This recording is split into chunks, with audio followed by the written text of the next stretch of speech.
ડેડિયાપાડાથી આમ આદમી પાર્ટીના ધારાસભ્ય ચૈતર વસાવા માટે આજે હાઈકોર્ટથી રાહતરૂપ સમાચાર છે।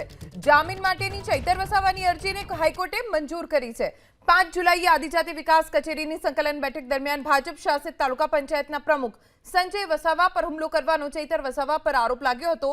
ધરપકડ બાદ ચૈતર વસાવાને વડોદરા જેલમાં ન્યાયિક હિરાસતમાં મોકલાયા। જો કે વિધાનસભાના ત્રિદિવસીય ચોમાસુ સત્ર માટે જામીન મળ્યા બાદ ફરી એકવાર તેઓને જેલમાં રખાયા। અગાઉ સ્થાનિક કોર્ટે ચૈતર વસાવાની જામીન અરજી ફગાવી હતી। ત્યારબાદ વસાવાએ હાઈકોર્ટમાં જામીન માટે અરજી કરી અને તે અરજીને માન્ય રાખી શરતો સાથે જામીન મંજૂર કરાયા છે। ચૈતર વસાવાના શરતી જામીન મંજૂર થતા આજે જ જેલ મુક્તિની શક્યતા છે। વધુ જાણકારી અમારા સંવાદદાતા તેજસ મહેતા પાસેથી પ્રાપ્ત કરીશું। તેજસ, કયા શરતોને આધીન ચૈતર વસાવાને જામીન મળ્યા છે અને તેઓ ક્યારે જેલ મુક્ત થઈ શકે છે?